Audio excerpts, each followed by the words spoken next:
അങ്ങനെ ഏകദേശം ഒരു 2 ആഴ്ചയൊക്കെ കാറ്റർപില്ലർ ആയിട്ട് ജീവിക്കുകയാണ് ചെയ്യുക. ഈ കാറ്റർപില്ലർ കംപ്ലീറ്റ് വലുതാവുമ്പോൾ നമുക്ക് സൈസൊക്കെ കൂടി കൂടി വരുന്നത് ഡേ ബൈ ഡേ നമുക്കിങ്ങനെ ഒബ്സർവ് ചെയ്യാൻ പറ്റും.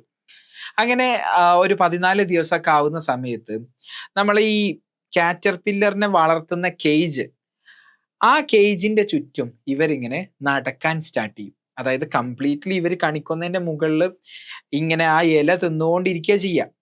പക്ഷെ 14 ദിവസമൊക്കെ കഴിഞ്ഞ് കംപ്ലീറ്റ് ഒരു കാറ്റർപില്ലർ എന്ന് പറഞ്ഞ സ്റ്റേജിന്റെ കംപ്ലീറ്റ് മെച്യൂരിറ്റി എത്തുന്ന സമയത്ത് ആ ലീഫിൽ നിന്നും ഇവർ ഇറങ്ങിപ്പോയി കേജിന്റെ ചുറ്റുവട്ടത്തൊക്കെ ഇങ്ങനെ കറങ്ങി നടക്കും. അതിനെയാണ് വാണ്ടറിങ് ഫേസ് എന്ന് പറയുക.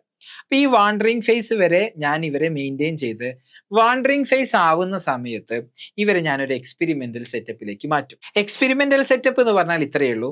എനിക്ക് ടെസ്റ്റ് ചെയ്യേണ്ടത് ഇനി ഈ ഒരു കാറ്റർപില്ലർ പ്യൂപ്പയായി മാറുമ്പം ഇവര് ഒന്നെങ്കിൽ ഗ്രീൻ പ്യൂപ്പ ആയിരിക്കും അല്ലെങ്കിൽ ബ്രൗൺ പ്യൂപ്പ ആയിരിക്കും.